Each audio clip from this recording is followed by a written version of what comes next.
welcome back to La Cantina Podcast. This is Tony, your host with the most, or whatever you beautiful people want to call me today, accompanied by my right-hand man. Your homie Rambo, back at it again. And we have a surprise for you guys today.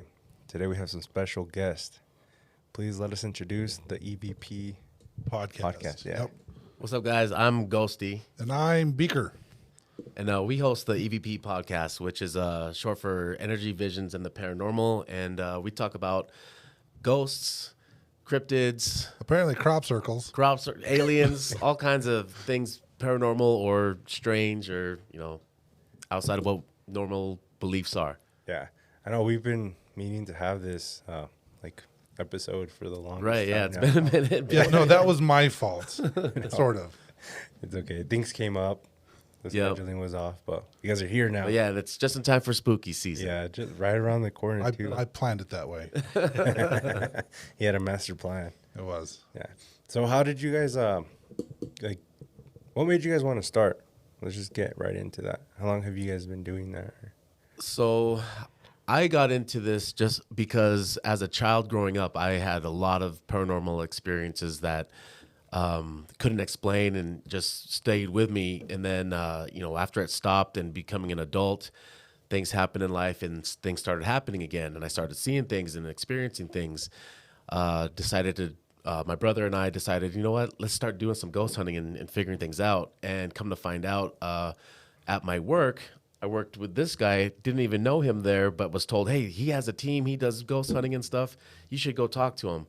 And I did, and now here we are, married. Pretty much. What's even funnier is we went to high school together. Yeah, we didn't even know each other in high school. Oh, really? Yeah. You guys go way back then. Yeah.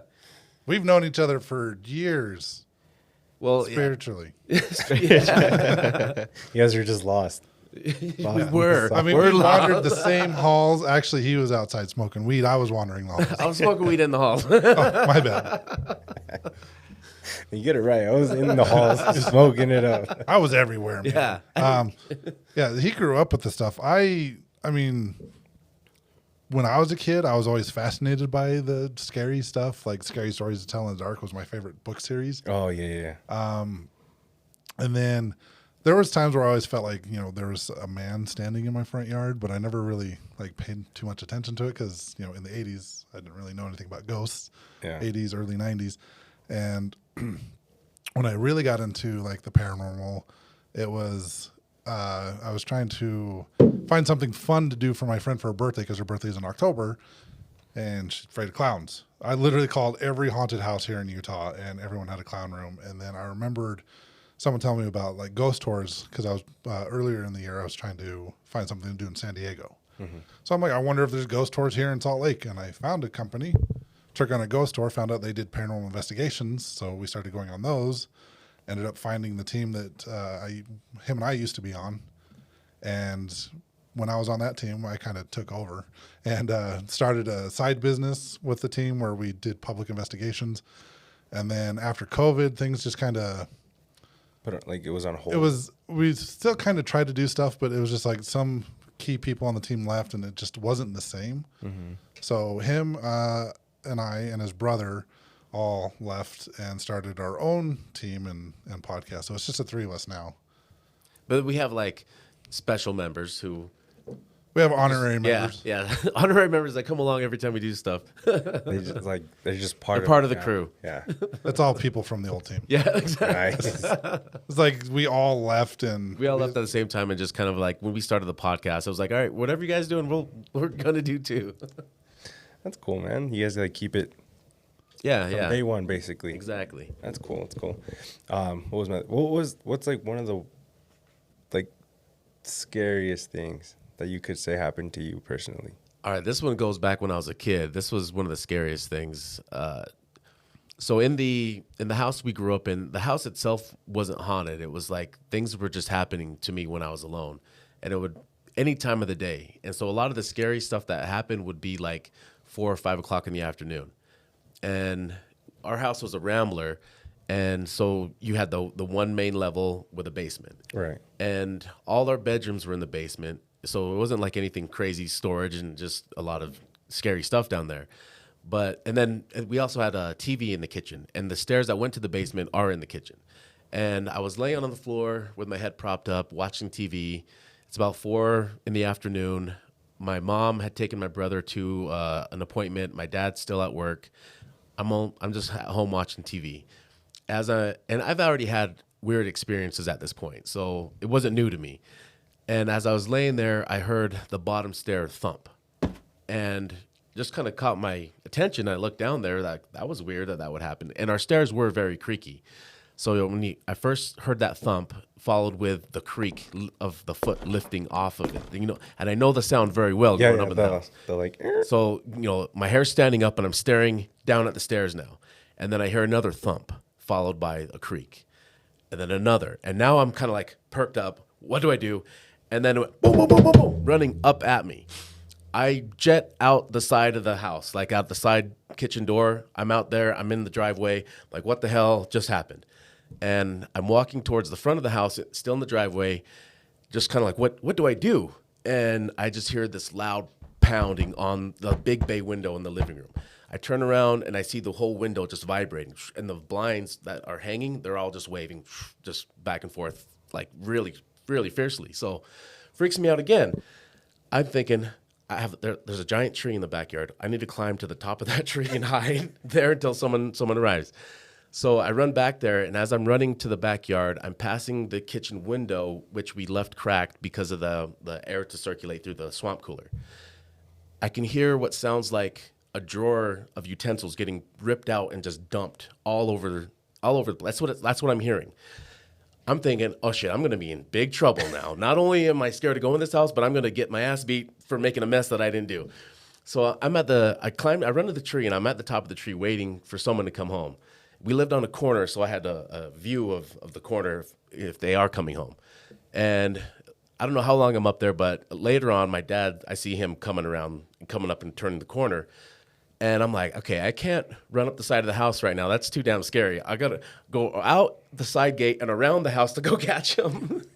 So as I do that, I catch him right as he's already unlocked it and he's opening the door at this point. So I'm like trying to catch him, like, don't go in there. Whatever you see, it wasn't me. Just don't even go in. I'm like, I don't know what the hell to say. Yeah. He's just thinking I'm crazy.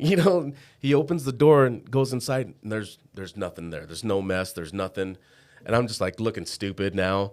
But I know what happened. And my dog was there with me too. And things that would happen like that, my dog would witness, and he'd be barking at stuff too. So, but that particular moment was probably one of the scariest. Growing up, like I felt like something was actually trying to scare me purposely. Dang, did you grow up here? Yeah, that was in Midvale. Oh, in Midvale? Oh, in Midvale? Yeah, I hear it. But I think Midvale's Pretty creepy. I think so. Well, yeah. so on the west side of Midvale, there's actually a lot of old creepy shit there. I mean, there's some stuff that's well over 100 years old. I grew up, the house I grew up on was on the east side of Midvale, real close to Murray. And that house was like built in the 70s, and nobody died in the house or anything like that. It wasn't that anything crazy happened there, but it was just things started happening and coming to me at a certain age. And it wasn't the house. Like my parents don't experience things there, but at a certain age growing up, I was having things happen day after day after day almost. Only you? No. Yeah, just me. Just you. Do you ever try to see why it was only you or? Later on, after getting involved with the community and doing more ghost hunts and stuff, come to find out there was probably gifts that I have that they knew that I could experience them, knew that they were there, that they might have been trying to get a message out through me or just trying to get some kind of attention, and knowing that I could possibly see them, they'd want that attention. But scared the shit out of me. To run out and climb up the tree? Yeah. As a kid, I was scared shitless of all this stuff. And then as an adult, when things started happening again, there was already ghost hunting shows on TV. As a kid, there was nothing besides a random portion of Unsolved Mysteries or the show Sightings, and there would be a ghost part of it, but it was mostly UFO and cryptids. But there wasn't much growing up that I could relate to. Mm-hmm. Every now and then there would be the Warrens, Ed and Lorraine Warren, that would be on a special, and they'd be talking about stuff. And so there was one thing that I remember seeing on one of these shows where they talked about if you yelled at them and told them to stop, that it would happen. And I would experience this one thing as a child when my parents would leave for work, my brother would leave for middle school, and I had about 20 minutes or so before I had to leave to go to elementary. And we had this chandelier thing that hung above our stairs. It was like made of the inner lining of a seashell, like those circles, and they're all kind of linked together. Anyways, that thing never moves, ever. There's no airflow. That thing stayed still. I've only seen that thing stay still, but on some mornings when everyone was gone, it was just me alone for that 20 minutes, that thing would just start shaking. It would just shake. And I don't know, I would look for air vents or whatever that could cause that. I couldn't find anything. I'd get scared and I'd leave for school early. Gives me goosebumps thinking about it. I see it. The hair's standing up. So there was one day after seeing one of those episodes, and it was happening. So I yelled at it. I'm like, leave me the fuck alone. Boom, the thing just stood still. Freaked me out, and I left for school early anyways. But it never happened again. Like, that thing had never moved again since that point. Yeah, I've heard, because I had a lot of experiences as a kid too, and we had like a medium lady come to the house and bless the house and like cleaned it with sage. Mm-hmm. And she says, you guys got to be strong. You guys got to like scream at it. If you're by yourself, just put your foot down and they're gonna leave you alone. I was too chicken to do that. One day, like in high school, I finally did. I was like, I just started swearing. I was like, leave me the fuck alone. Like, you guys are dead. And it kind of left me alone, but like it went after my sister. Really? Yeah. Wow. Yeah, this, it never went after any of us or like tried to come after me. It just seemed like it was getting my attention. Mm. And like with me telling it to, after leaving it, tell me to leave me alone, and it did. It stopped. But something happened when my dad's dad, my grandfather, moved in with us. I was about 13. The moment he moved in with us, everything that was happening to me stopped. And then didn't come back again until I was going through a divorce with my daughter's mom. That's when things started happening, like that stress level of things. Mm-hmm. Like all of a sudden, yeah, I was seeing things again. Like I'd be busy working, and in my peripheral, I could see somebody coming up to me, and I'd look up to see who it was and what they wanted. Nobody's there. You know, once or twice wouldn't be so weird, but it was like once or twice a day. Oh, and it was getting real weird. It was like really repetitive. Yeah. I've heard that it's like when you're at your lowest, or like you're like spiritually, that's when they kind of like leech onto you and like really try but to. But it actually got me more intrigued, and it got me to like, you know what, I'm gonna start investigating. That's cool. And then, what about you, man? Oh, I've got two really scary stories. And I know you've heard them before, Ghosty, mm-hmm. but the first one that comes to mind, there was this old bank building downtown Salt Lake that we used to investigate quite a bit. And there was one night that I was there. It was for Salt Lake Comic-Con, and they had like a guest investigator, Ben Hansen. I don't know if you've heard of him. He's from Sci-Fi. He's like Fact or Faked. Oh, yeah. And I know who you're talking about, some other like paranormal shows that are out right now. He was guest investigating over at the old Off-Broadway theater, and they had gotten us into this bank building just down the street for just our team. And I showed up a little bit later because I had to work, and you know our team was like kind of rotating the two buildings. So half of the team had already done their switch. So I showed up at the bank building, and doing the investigation. I'm upstairs with the caretaker at the time, and some of the women that were on the team. And we were going over some EVPs, or electronic voice phenomenon. For those that don't know what that is, it's just you play your audio, you record your audio, go back to listen to it later, and sometimes you can hear voices that weren't there when you were recording. So this guy was playing some of the EVPs, and as we're talking about it, three women we were with all started kind of feeling sick. And so we're like, well, let's go outside. And instead of going down the normal staircase, we decided to go out the fire escape and go down that way. And after they went outside, me and the other guy were smelling the only way I can describe it is kind of like a mixture between like really bad body odor and like decaying flesh. Like it was just rancid. And I looked at the guy and I said, do you smell that? And he's like, yeah. He's like, that's usually a sign of like a demonic presence. I was like, oh, okay, cool. So we get down to the second floor, and they still felt a little kind of sick and whatnot. So we decided to just go all the way down to the main floor. They started feeling better. And one of them's like walking around the room with their EMF meter. It just detects electromagnetic fields, just the energy, and like it will pick up energy and like the cameras, the microphones, just anything. Your phones will set it off. there was this one room that it was kind of like an entryway where you walk in, it's like a little room, and then there's the doors to the actual building. They were having EMF spikes in that room, and they were all excited about it. And I said, no, it's just the wiring. And I showed them, I'm like, as soon as you come outside, that will stop. I stepped outside to show them that, and I instantly got sick, and I started throwing up. And everything that I was afraid of the most just started running through my head. So I get on my phone, and I called the leader of my team at the time, who was into the LDS faith, priesthood holder.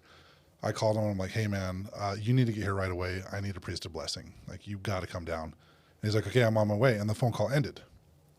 And for like 2 years, we both thought each other hung up the phone. Neither one of us hung up the phone. Oh, shit. This thing hung up for us because it knew I was calling for help. So they come running from the other building. It's just like a half a block away. And they come running around the corner. And my best friend, who is a medium, she said, I watched her come around the corner, and she just came to a complete stop. And I saw the look of terror on her face. And this is when we first started getting into investigating. I just saw the look on her face, and she said the energy was so thick, to her it felt like running into a brick wall. And when I'm trying to figure out what the hell's going on, I try to go over to her, and she refused to have anything to do with me. And like I said, this is my best friend. Like, her and I do everything together.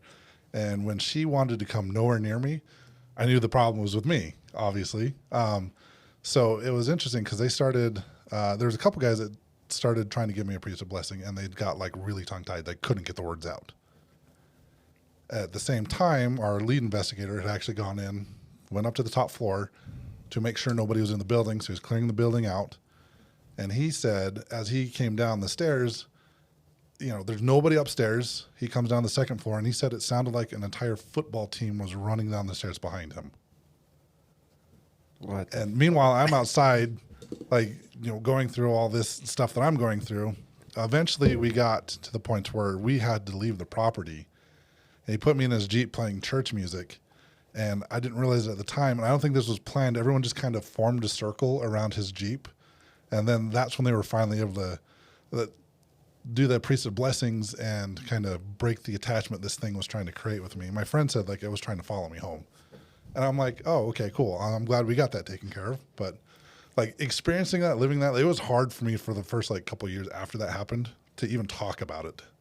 Like, it was a struggle. Like, I would tear up, I'd cry. Like, it was one of the most frightening things I went through. I couldn't sleep for like a month or two. Like, when I did sleep, it would be about 15 minutes at a time. And you'd be up instantly. And then I'd be up because I'd be worried that like it's trying to get to my house or whatever. Like, it was hard to sleep. The second one that I can think of was we were doing a residential investigation in Tooele, Utah. And this lady had called us out to her house. They said at one point, one of the things that they said they had was in the wintertime, they had like, I want to say it was bipedal hoof prints that had walked up. So instead of all four legs on the animal, it was two. And most bipedal creatures don't have hooves. So bipedal hoof prints walked up to their window, and there was no footprints walking away.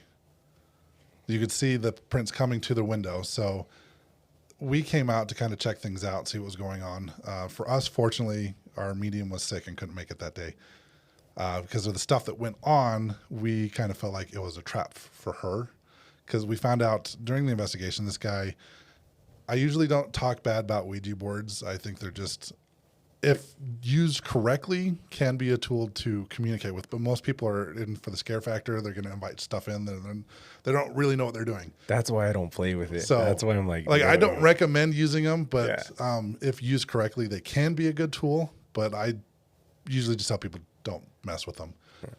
This guy had been playing with one every day since he was a kid, basically. And he had invited something into his life that realistically he didn't want gone. His wife wanted it gone, but he didn't. We could tell. This guy was all over the place during the investigation while we were going through his house.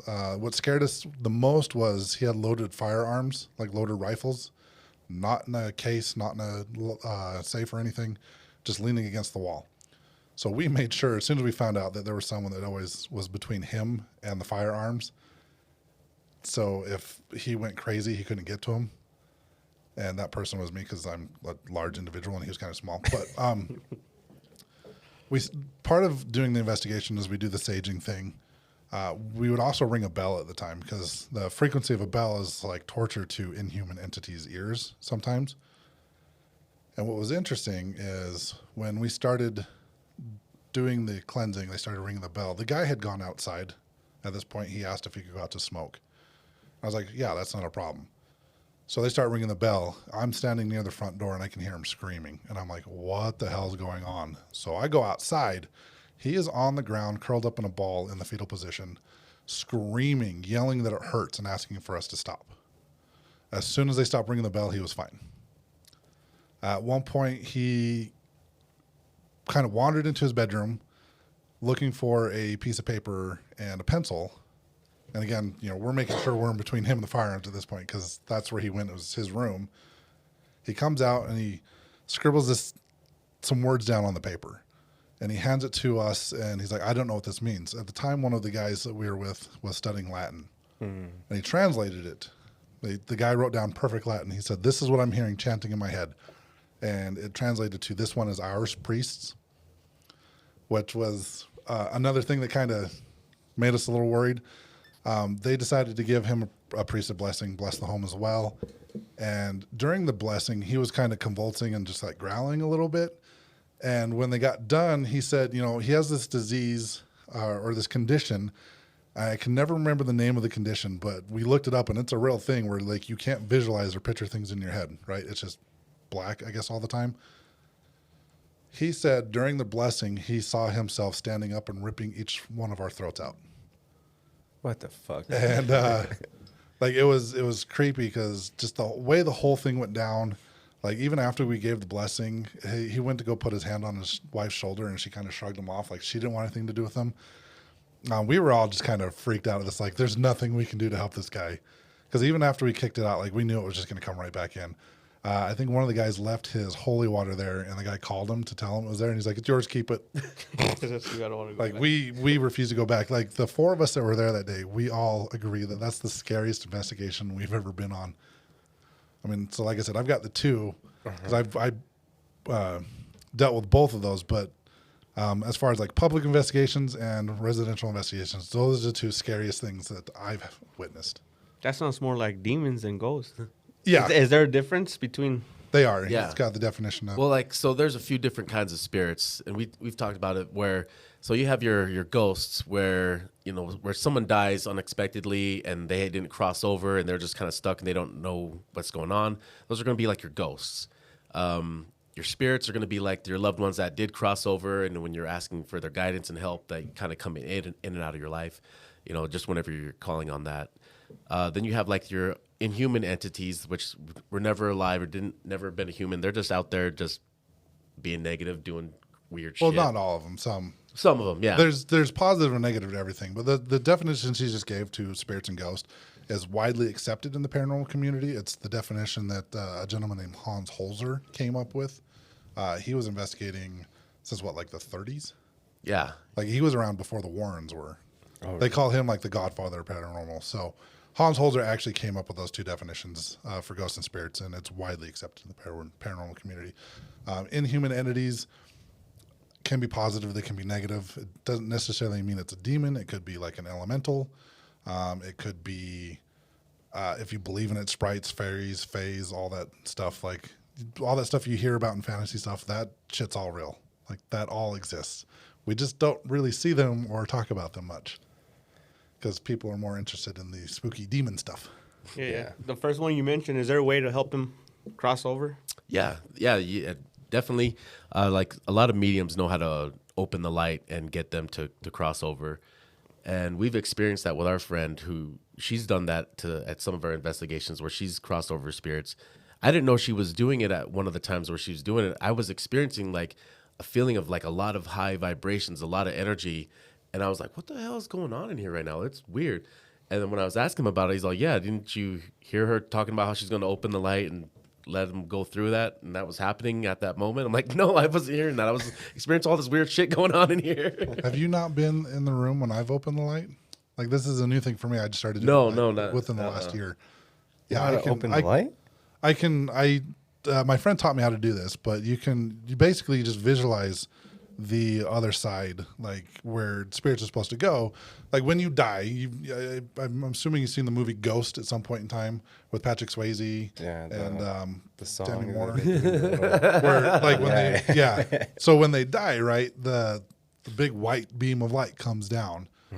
That's a thing that actually happens when you die. So I recommend like going into the light because that's the next part of the journey. That's where we're supposed to go. Some people, It's the reset button. pretty much, some people see that and they get confused or they're lost. Like some people, like you said, die unexpectedly and they don't know that they're dead and they miss their opportunity to go. They're just kind of stuck here wandering around until someone like me or my friend or just other people that know how to do this can kind of open that light or open the portal to let them go to where they're supposed to be. So I just kind of envision like the other side, like heaven or wherever, whatever you want to call it, just the other side. And I just imagine that I'm opening this big ball of light, like as bright as the sun. And I usually ask spirits, like before they go through, like, do you see family members, see someone you recognize? Just That a bunch can of help. dinosaurs. Where the hell? I'm like, oh, nope, dinosaurs. Let me try again. Hold on.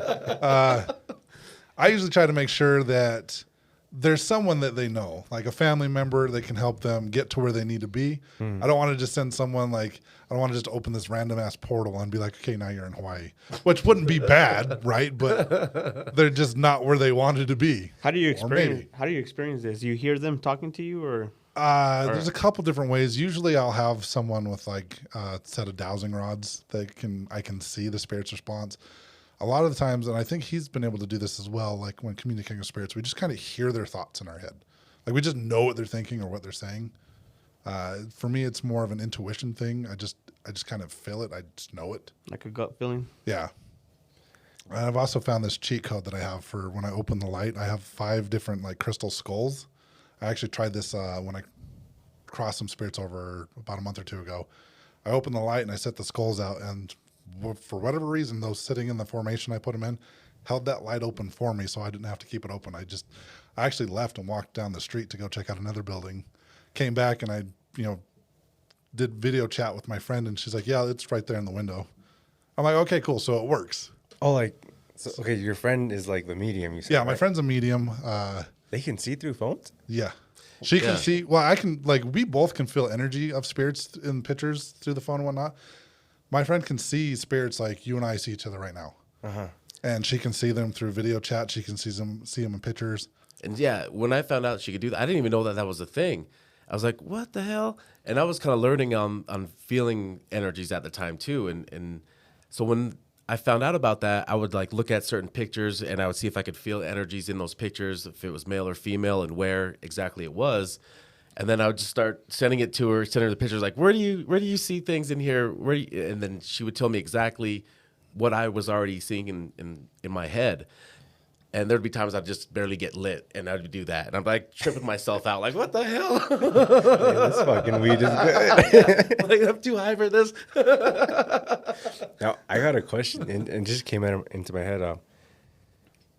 Because, like, I've had that happen before where, like, it's friends usually tell me, like, stories and stuff like that, like of their home and stuff like that. And they're, like, not, like, vivid stories, but, like, I can see myself, like, walk into, like, whatever they're saying. Like, when you were saying the whole, like, your guys' story, Yeah. I could, like, see myself going with you guys. And is that a thing? Yeah, it is. Yes. Okay, so I went through these shaman classes, and when going through those, the lady that was teaching me things, she was, like, telling me how a lot of the stuff she's going to be teaching me and whatever is just opening me up to things that I already know and things that I should be already doing, and that if I just do it, I'll know what to do. So I was just kind of like playing with things one day where we get to a home that we were going to investigate, and I just got this idea in my head before I go into the house. I want to like try to walk through it in my head, see if I can see. So I started to meditate and then see myself go through the house and see what I could see. And I was able to like, visually see myself going into the house, going to the areas where I was feeling energy already. And from all of a sudden in my head, I'm not inside the house anymore. I'm outside the house looking at the house as like a dollhouse where the whole exterior wall's gone. And I'm just seeing the walls from, you know what I mean? Like Kind of a like dollhouse, the yeah. movie like Hereditary, where like they have like she's building that little house And like she can see herself in there like that. kind of like that. So I'm seeing an energy of a male in this room and a male in this room, and they're no longer like, I'm not in the house. I'm outside looking at this dollhouse version of the house, and these two males, they look identical, and they both stand up, walk towards each other, and they meet where the wall that separates the room is, and then all of a sudden that was it, and that was over. I was like, the hell, that was weird. But come to find out, there were two male spirits that were twins in that house. I remember how excited you were because you got there before I did. Yeah. And when I arrived, you were like, dude, you won't believe what I just did. And you walked me through the whole process like you just did, explaining how you were like, I saw the whole inside of the house. There's these twin spirits in there. And then when we actually went in, we were able to confirm like everything that you had just said without you actually being in the house. Right. And so our friend who's a medium, we had told her, okay, we're experiencing things. Can you tell us, she can astral project. And so we asked if she could come astral project and tell us what she sees while she's on the phone with us. And she doesn't know anything about what we had talked about already. Mm-hmm. And once she finds us and she's like, okay, I'm there in the house with you guys. And he asks, okay, what do you see? She's like, well, there down that hallway, there's two male spirits. And he asks if they're related. And she was like, yeah, they're twins. I was like, hell yeah, that's crazy. And it was just the, going through these things and just like opening up to it and trying them and actually like getting them confirmed. And it was just a really wild experience of just seeing how this stuff is like, thinking it's just, is this shit real? Is this a movie? And then going through the experience of it all, I'm like, holy shit, this is real as fuck. It's funny you say movie because, like, I've had that happen. Like, I talked to Adrian about it. He tells me, like, for him, it's his gut feeling. And then for me, like, there's been times where, like, I vividly see stuff, like, in dreams or daydreams or just, like, me, like, I don't know how to describe it, like, that well. But, like, even doing all this, like, I see myself going somewhere and like seeing myself get certain things. I'm just like, sometimes I wake up from the dream, I'm like, the fuck, that dream better come true because I need those keys. And I say keys because I had a dream, like vividly, like I had a Lamborghini in the dream. And someone said, he's like, oh, you finally got it. I was like, hell yeah, I did. But then I woke up and I had that like feeling. I was like, oh, it's like coming soon. Like I can feel it.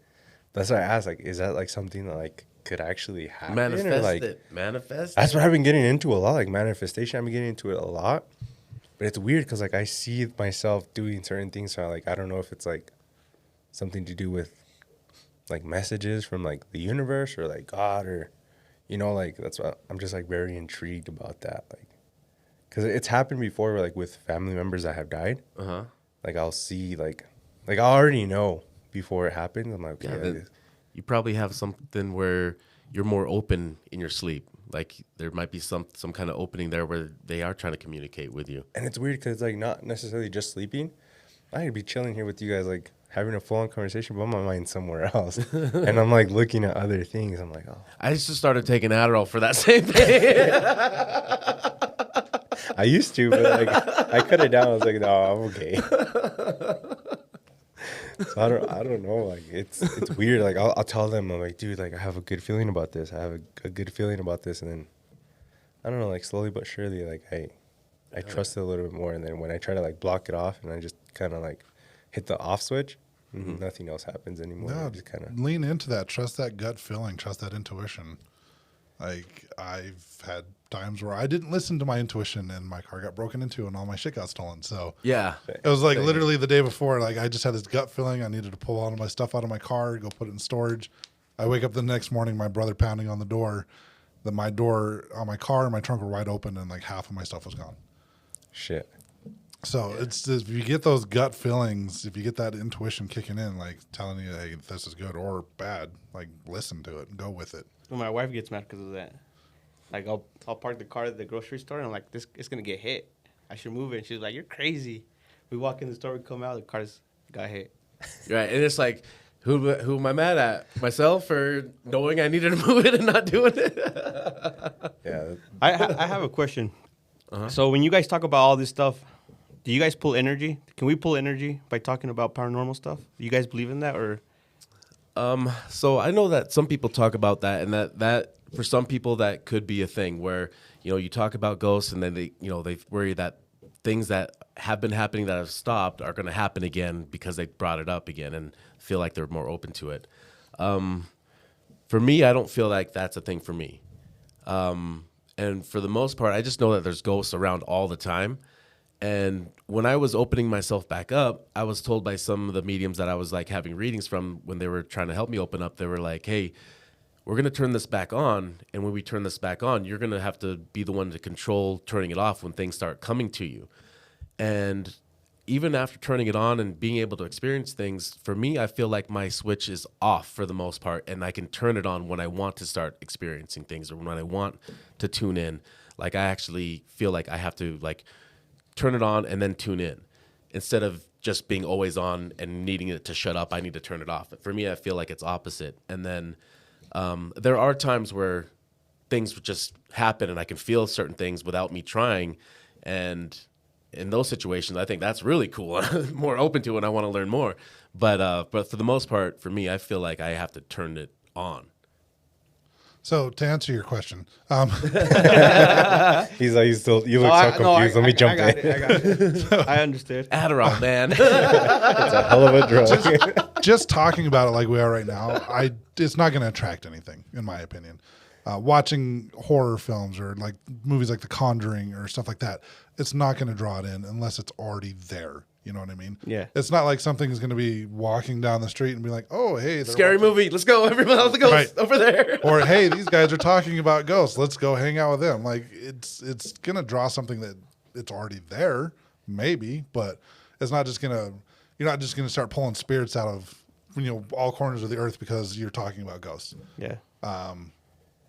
So, yeah. No, Yeah, so for what I meant is like, no, for me, I'm not going to experience. I don't feel like I would experience that in a situation just talking about them or watching scary movies.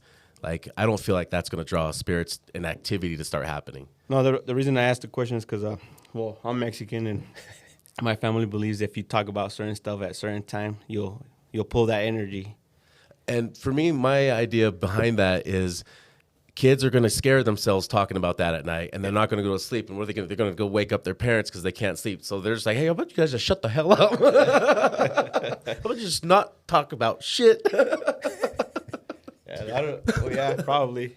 No, the reason I say it is because now that I'm older, or we started a little podcast in my house where a couple of friends will gather up at night, like around 12 o'clock at night, and we'll just talk about paranormal activity and stuff.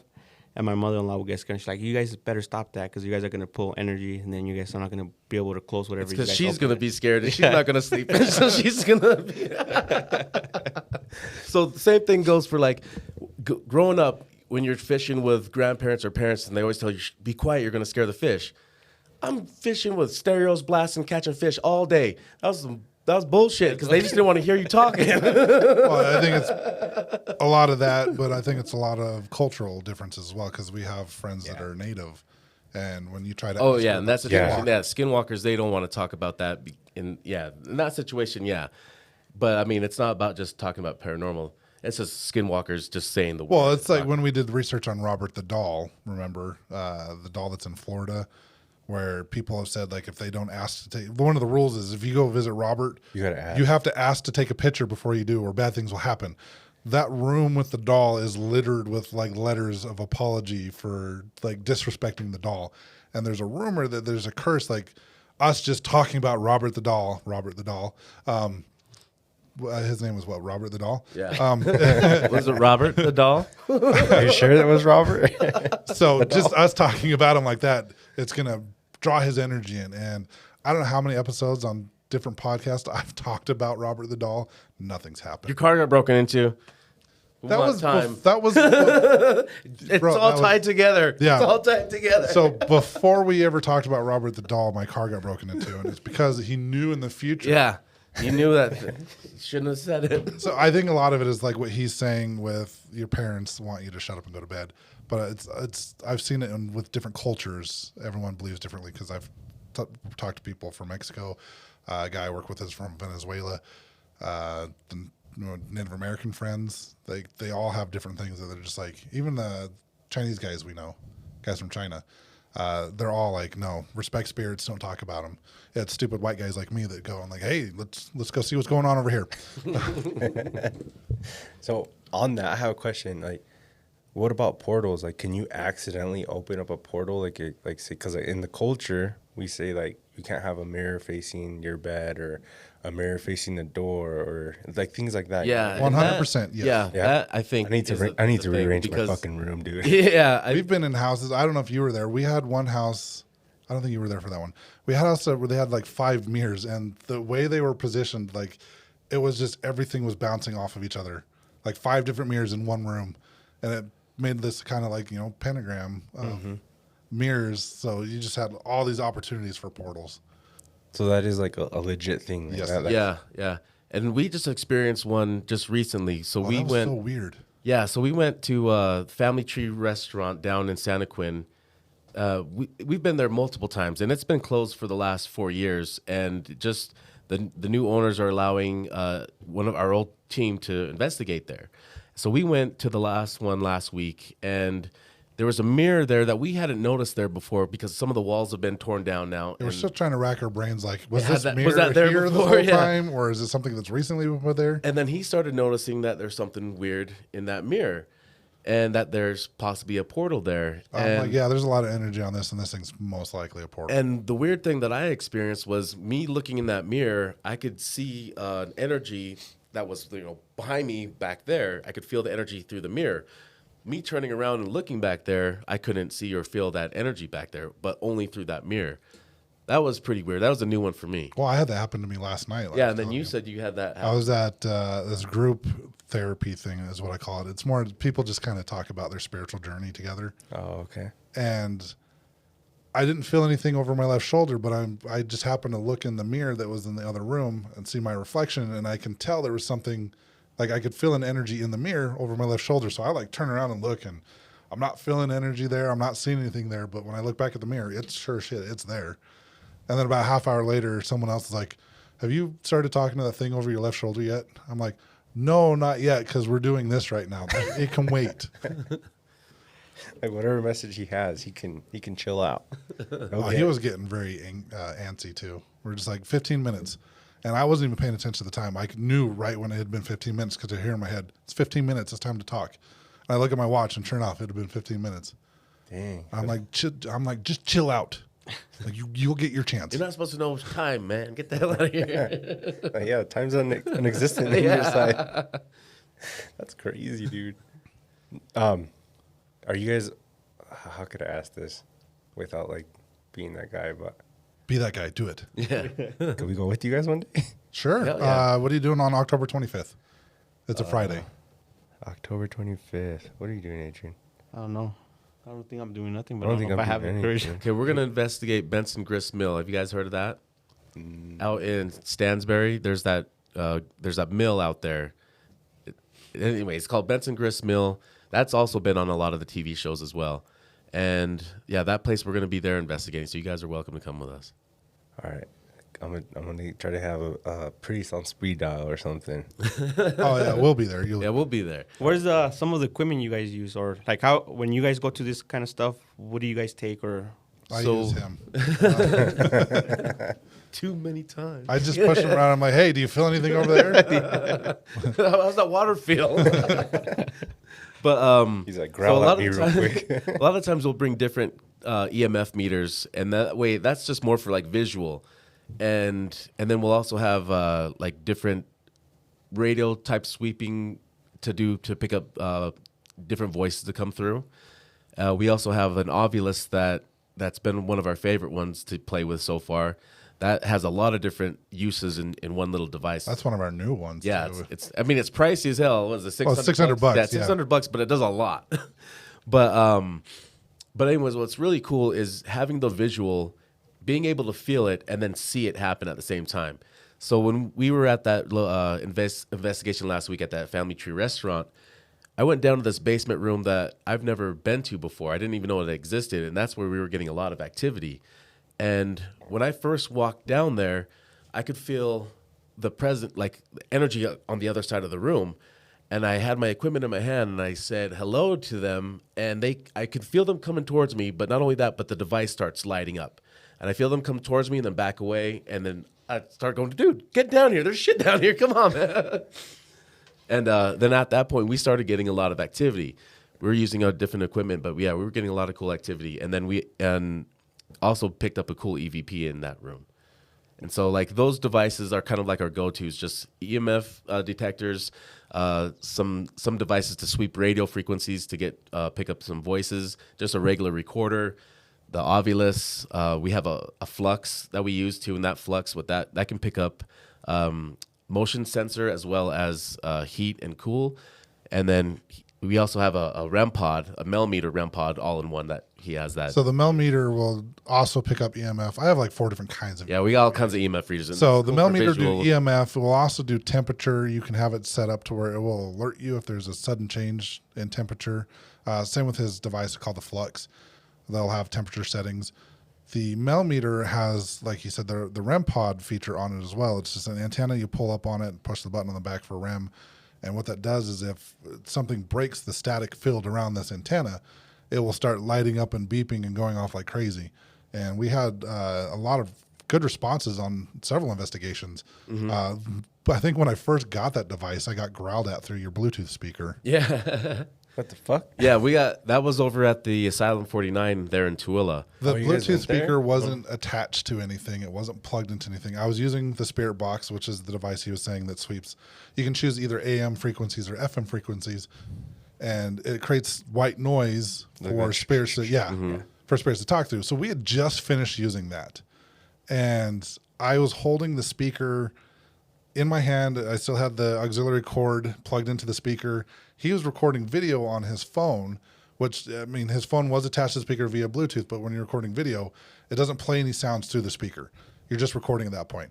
So he's recording my millimeter REM pod going off, and it's like responding to his questions, and he's like, that was really cool. Thank you. And I'm sitting there standing behind everybody, and all of a sudden you hear this. That doesn't even do it justice. It was loud. Creepy. It was loud, and he was holding the speaker, and nothing should have been playing volume at that moment. And they're like, "Was that your stomach?" And I'm like, "No." I'm like, "Take it. How do you turn it off?" Like, you hear me in the recording saying that. Like, how do you turn it off? And I'm like throwing it back at him. I'm like, "I don't want your devil box anymore." It's funny because people make fun of us when we react like that. It's like sometimes, we're out there, we're trying to talk to spirits, right? And sometimes we're asking for them to respond and do stuff. It's when we're not expecting it and it happens. That's kind of what freaks us out a little bit. I was not expecting a voice coming through the speaker that was plugged into nothing. Right, because just before that had happened, we were having a ton of activity. We had different K2 meters that had light up, for the EMFs. We had them spread out throughout the room, and it started happening at one of the entrances and then kind of spread out throughout the room where all of them were going off. And it was like all shining red, to the max. And it was pretty cool. We were getting a lot of cool responses, and then when it all calmed down and everything, and the responses stopped, and then that happened at that moment. That was like, it was startling. We'll use stuff like dowsing rods. You can use those to communicate with spirits. I like to use a pendulum because dowsing rods don't work for me for some reason. What else do I have? The Ovilus is really cool because there's so many different features on there. There's the true or false mode that we had going really well for us the other day. Where normally I've seen it where it just like it's got a green dot on the top, red dot on the bottom, so yes or no questions, right? And I've seen a lot of times where it just will randomly shoot to one of the dots. We had it to where it would kind of go up and then stop. And then it almost looks like it's tracing your finger. Like if you were like trace your finger on the device and it can see your finger trace, that's kind of what it's looking like. Like a touch screen. So yeah, you can kind of see like it was almost like a baseline energy in the room. When it's just standing still, the energy kind of like move, like you see it trace to the right a little bit and then move up a little bit. And then that's kind of where it stays. And then we would ask a question and almost instantly it would go to one of the two dots, which I've never seen it do that before. Normally it's just like randomly picking a dot. Like the frequency in the room, like at a baseline was just constantly sending that signal to make it move a certain direction. And it wasn't like a spirit interacting. It was just the frequency in the room. This was just the baseline was still. And then we'd ask questions, and you would see the response. But the thing has it has an EMF meter on it as well. It has dictionary mode where it's got like I don't know how many hundreds of words programmed into it. Where spirits can like tapped into it, and it will pull the words up on the screen. I like to use what's called phonetic mode on this, where it's again kind of creating white noise but without the noise. where spirits can just talk through it and like use their energy to just say whatever they want. They don't have to use like the pre-programmed words. Cat balls. We don't have any, but those things work amazing.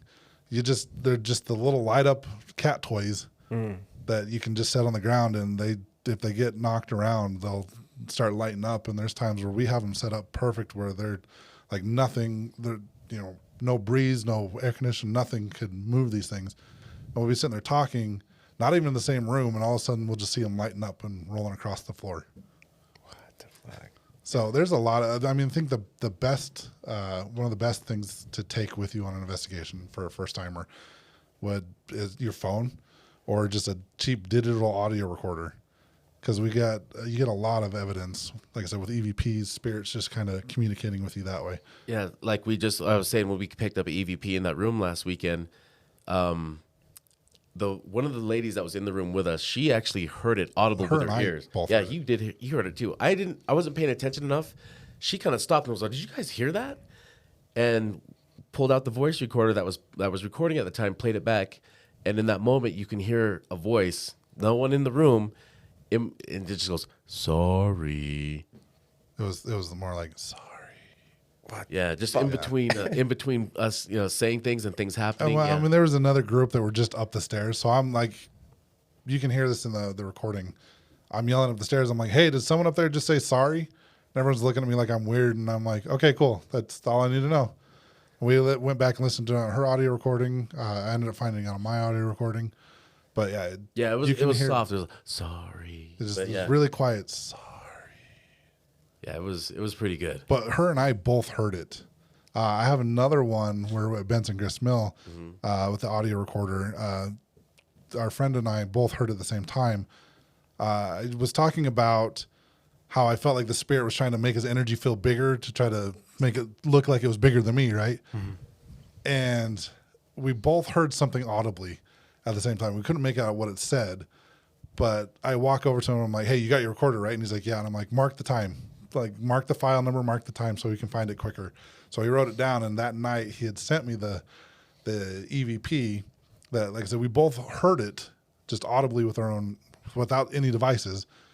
And when we go back and listen to it, you hear me say, "Yeah, I think it was trying to make itself bigger than me," and it says, "I did."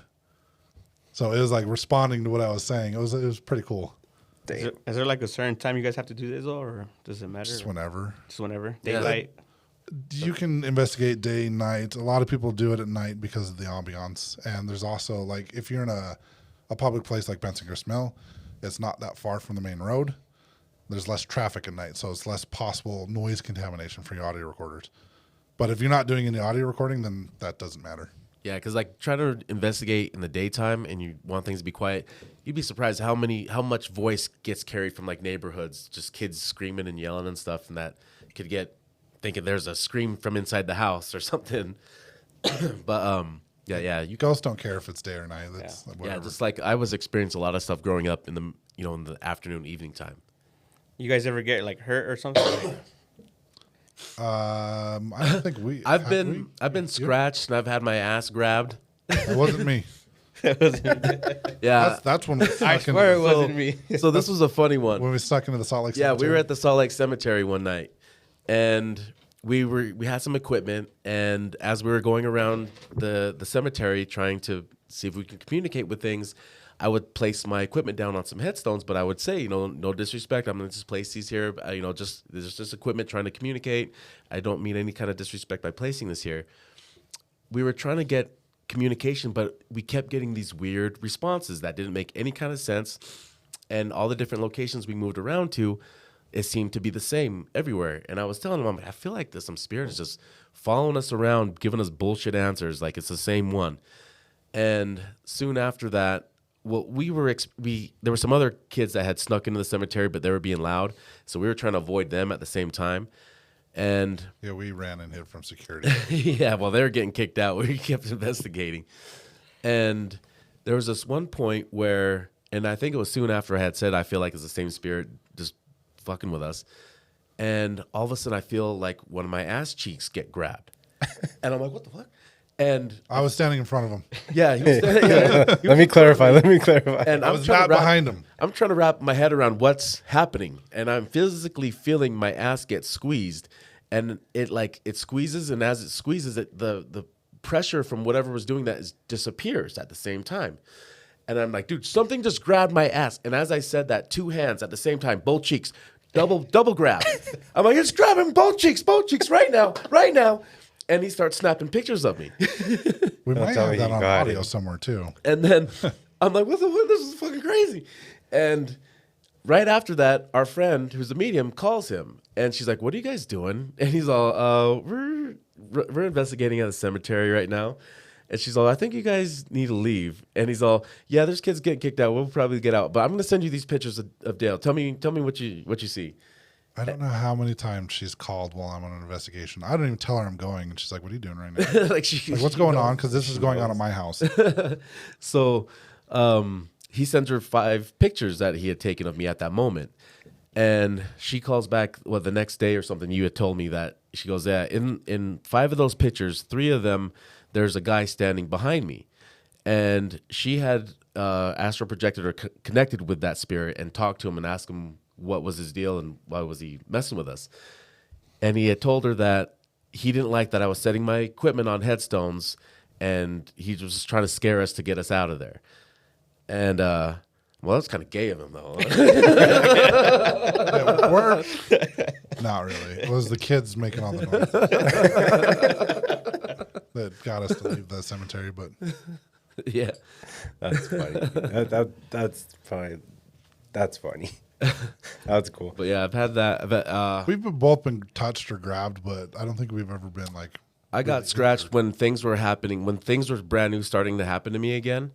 There was a time I was in downtown Disney, and this freaked me out because I wouldn't expect this to happen in public in a busy place like this. Mm-hmm. So downtown Disney, it's just a shopping area, and I'm with an ex of mine, and we're going from one place to another. So it's just like an outdoor mall in the area we're in, and we're holding hands. And but on the other side, I feel like a hand going up my shirt, and I'm thinking, wait a minute. If I'm holding her hand, her other hand can't reach around and do that. She's got a really long. Yeah, right I'm arm. like, wait a minute. Somebody's trying to pick my pockets. So I like slapped behind me and I turned around real fast. And the closest person to me was like a lady, maybe 10, 15 feet away. And I'm like doing this motion and looking back at her. And I probably scared the shit out of her. She kind of like stopped and looked at me like, what the hell are you going to do to me, man? Not at Disney. Not at Disney. And I was like kind of freaked out for a second. But when I did that motion, I felt that hand pull away. And as it did it, it scratched my back upwards. Like it went upwards and scratched my back. And I was telling the girl I was with at the time what had happened and what I felt. And I lifted up my shirt. And she's like, yeah, there's a scratch going up your back. That I couldn't have done reaching back the way I did. I can't even reach up that way. But I was like, what the hell? And things had already been happening already. And so that's when I was like, all right, maybe I'm going to start investigating. But because weird shit was happening like that. That's one way to get into it. Yeah. So we are running out a little bit of time. I just got one question for you guys. I usually ask all my guests. I'll start with you. Was it Ghosty. Ghosty. And then, Beaker. all right, Ghosty and Beaker. Is it really? My name's Tim, but I go by Beaker. Okay, cool. All right, Ghostly first. Who are you? Who is Ghostly today? And you can take your time answering this question. I just like to ask everybody that. Who is Ghostly today? I'm an observer and a learner, and someone always willing to learn more and just trying to figure things out. Cool. Now Beaker. Who is Beaker today? He's a Muppet. I would, off the top of my head, paranormal investigator, energy worker, and someone that has a passion for food. Nice. I like it. Cool. Do you guys want to share your social media? Yeah. So you can find us at evp.pod at Facebook and Instagram. Our email is evp.pod@gmail.com. Cool. And anybody that wants to go hunting, can they message you guys or? Yeah, send a message. We were doing like public investigations where we sell tickets, but this year we didn't do that yet. We possibly still can, but But yeah, we'll be announcing those when we start doing that. But yeah, if anybody wants to reach out, if we have something going on there and we can invite you, then we definitely will. Cool. Perfect. Well, with that being said, if you guys like this episode and want a part 2, because there's still a lot of stuff that we did not hit. We can definitely get it. If you want a part 2, leave a like. And don't forget, like, comment, subscribe. It really helps us grow so we can get more people in here. And if you guys like their content, go check them out. Their social medias will be here somewhere on the screen. This has been Tony, your host with the most, and Your compa Rambo. And Ghosty. Peace out, butterflies. Peace out.